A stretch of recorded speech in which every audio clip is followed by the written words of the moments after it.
I want to express my extreme displeasure by the state of things on YouTube regarding the general awareness on the topic of Bethesda's formula.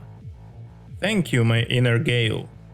Now that 15 seconds since the beginning of the video have passed, I can say that I'm pissed off. When talking about Bethesda's issues, people often bring up a lot of buzzwords, like Bethesda's formula, as Bethesda's formula is old and outdated, but without explaining what Bethesda's formula is. People often say that Bethesda has made some poor game design choices, but people often are not specific about it. They just either don't bring up any examples, or go into details, like for example that Starfield has too many loading screens. Which is true, but if you think that this is the core problem of the game, and if there wouldn't be loading screens in the game at all, it would be a great game. First, you're wrong. Second, it definitely has nothing to do with the formula and the game design. In my video about Bethesda's future, I discussed the topic of Starfield and what is actually wrong with the game. And no, it is not the loading screens. The game wouldn't be 10 out of 10 if it didn't have the loading screens. I also have made a video on how to fix Starfield. If you are interested, you can check out those videos later. Now, sorry for my long and a little outrageous intro. First, I need to clarify some things. Who are they? Those people that I'm talking about. People on internet. A lot of videos on YouTube that talk about Starfield and how it is trash. And it somehow proves that Bethesda's formula and game design is outdated and also trash. And that again without much explanation and examples, or very shallow examples, that are not formula related issues, but rather technical performance related and plot related. It is the philosophical idea how the player will spend its time in the game. What will the gamer do in the game? It is the structure of the game that we're going to discuss today. I have already made a video about Rockstar formula. If you wanna see it, it's on the channel. You can watch it after this video. I'm not done with you yet. I didn't actually want to make a video about Bethesda's formula, because I've made a lot of Bethesda related videos, but as I said, I got pretty upset by the general awareness of a lot of people on this matter. So here we are.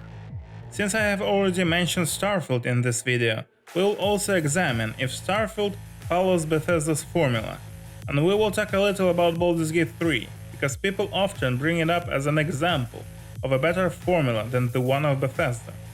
I will try not to drift away too much, I promise. So what is Bethesda formula? First of all, it's an open world RPG. Of course, the boundaries of the term RPG are quite blurry. Nowadays, any game calls itself RPG. Bethesda's RPG is about gameplay. If I'm not mistaken, it is the original meaning of RPG. The term was used to refer to the gameplay style. So it meant that you can play, for example, like a mage or like a warrior, like different roles, got it? Nowadays, the term RPG is used to describe the games that have choice making. So it is perceived that any RPG that doesn't have choice making is trash. But I digress. So Bethesda's formula is to make an open world RPG. RPG meaning playstyle. So, right off the bat, we can see that Starfield doesn't actually follow the classic Bethesda formula that we saw from Morrowind up to Fallout 4. I'm talking about the open world. I mean that Bethesda has made a lot of planets that are separated instead of an actual open world. So when people say that Bethesda's formula is bad because of the loading screens, they can't be more far from the truth. Yes, of course, some may argue that Skyrim, Oblivion, Fallout games had loading screens when entering cities, caves, mines, etc. But it's kinda misleading. You see, Starfield's so-called open world is like this. Separated dots on the map where each dot is a small semi-open world. Skyrim or any other Bethesda open world game are like this. Quick side note, I'm not an artist, but you've probably noticed. Yes, there also are some separated dots, but they all are connected to the one big open world that you can actually go and explore. As Todd Howard once said, see that mountain? You can climb it. It is not really about the mountain actually, it is about the freedom to go wherever you want. In Starfield, you are not only restricted by those dots, those little dots that you can't go to the real open world, but you are also restricted by the levels. Different planetary systems have different levels. Skyrim, on the other hand, has the level and scaling system, or the enemy auto-leveling system, which means that the player can explore pretty much the entire open world. Yes, there are some controversy about if scaling is good or bad, but I am sure that it is possible to balance the scaling so it would be good. Also, Starfield restricts you with your starship capabilities, and those are closed behind the level grinding. Now, Bethesda games encourage exploring. You travel the land and you see a marker on your compass, and you go to see what it is. A strange glow, some ruins in the distance, and you find a handcrafted quest that will entertain you for a couple of minutes. In those ruins, you'll stumble upon some bandits that are discussing how that strange glowing rock is messing up with their heads. Or some notes that will tell the story of that location. Often there is a lot of environmental storytelling involved. Let's not forget that in Starfield, open world is procedurally generated. There is nothing but rocks in Starfield open world. Yes, there are locations in Starfield that are also handcrafted, but they are not in the open world. There is no situation in the game that you are landing on a random planet, find an NPC that will give you an interesting quest to do something fun. So no, Starfield in that regard does not follow the classic Bethesda formula. So, people who say that because Starfield has a lot of cons, Bethesda formula is outdated, are wrong. Now, before we move on, I want to remind you to subscribe to the channel and leave a like. Only people with a massive cock are able to do so. Now, let's talk a little about storytelling. People often bring up Baldur's Gate 3 as an example of excellent storytelling. And yes, I agree. Test games and Fallout games lose in this regard to Baldur's Gate 3. But there is an interesting detail that I have noticed. People are like, look Bethesda, how you must do this story. Your games are shallow. But what if people like shallowness? At least at some extent. Now let me explain. Let's take a closer look at Baldur's Gate 3 and Bethesda games. Now, in Oblivion, you are a prisoner in a cell. Character creation, open world. Skyrim, the same thing. Fallout games gives you a backstory, but very shallow. So essentially create a blank character, and even if you are doing some quests related to your past, like in Fallout games, often it's not about you, it's about someone else. Like find your son or find your father. Other than these rare instances, your character is very blank and shallow. It's bad, right? Well, look at Baldur's Gate 3 how...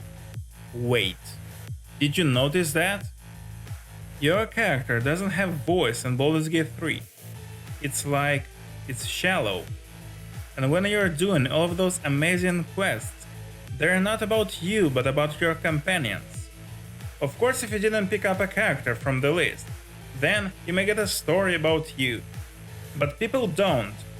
Given the choice, majority of the people are picking Tav, a blank, shallow character instead of a good written characters that are available.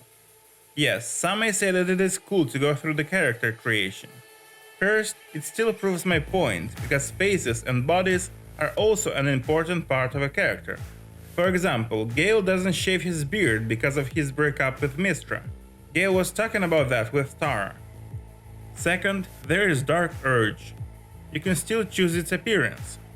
Dark Urge is the proper main character that the game is missing. Dirge is not blank and it actually makes the game about you, but people still choose to play as Tav. And let me add a little about Tav not having voice acting. Even though Tav doesn't have voice acting, Tav has facial expressions. Did you notice that it's bad? No, not animation, but the fact that sometimes Tav expression doesn't match your inner feeling of your character, the one in your head, how you think your character would act. and in these instances you feel dissonance. The emergent breaks. Bethesda doesn't do voice acting and facial expressions for a reason. Yes, you may think that it's shallow, but it actually gives you the ultimate freedom, the freedom to fill the gaps with your imagination. Anybody there? Must be my imagination. Again, you may think that it's shallow, but that's a technique. It is intentional. Yes, there are great games like The Witcher 3, where you get the voice acting and the facial expressions. You emerge in the game and become the Witcher. The connection is established. And that's also a valid technique. The connection may break when something happens out of character. Now imagine Geralt dancing. It happens on the screen, yes, but it's not actually Geralt dancing. It would break the immersion, the connection. It's Vladimir von Everec dancing and having fun. And the gamers enjoy having a fun section of the game, with dancing and silly games, without Geralt getting out of character. So, there are two ways how to do a character. Let's say Bethesda style and The Witcher style. Baldur's Gate 3 tried to do both and failed. I am talking about the facial expressions. Now, I got drifted away a little, but I hope that you got the point. The point is that Bethesda's shallow main character is shallow on purpose. And a lot of people like it this way, even if they don't realize it. So, we came to the conclusion that Bethesda's formula is to make an open world game that gives you the ultimate freedom to go wherever you want and to do whatever you want. To give you a blank character that will not break the immersion into the game world and fill the game world with many mysteries that you'll have to discover. Always keeping you busy by showing new locations on the compass that have new quests and environmental storytelling. Having scaling system that gives you the freedom to go wherever you want and always gives you better loot, that will make you want to explore because there's always something better in the chest in the next cave or dungeon. Now, is this formula outdated? I don't think so. First, there are still new players that buy Skyrim and enjoy the game. If the game formula is outdated, why new modern players that doesn't have the nostalgia are enjoying Skyrim? It is a good game, and we see that actually Baldur's Gate 3 partially follows Bethesda's formula by making a shallow main character, and by making the story about characters around the player instead of the main character. And people like it more than the Dark Urge character that is actually the main character of Baldur's Gate 3. So no, Bethesda's formula isn't old and outdated. Loading screens are not a part of the game design formula. No, it is not the main problem of Starfield, and yes, a shallow game can still be a good game. One more example is Elden Ring. People are actively trashing Bethesda, but praising From Software, even though Skyrim and Elden Ring have a lot in common in terms of how Elden Ring is built around exploring the open world, and doesn't have a lot of deep active storytelling. Skyrim of course is not built around being a hardcore game, but other than that, the open world and exploring is very similar. It is a huge double standard on the gamer's part. And yes, I will make a video about From Software formula, so subscribe to not miss that. It will come out closer to the release of Elden Ring DLC. So stay tuned. Now, share this video with your grandma so that she would also know what Bethesda formula is. Now, eat your vegetables and don't be naughty. See you later.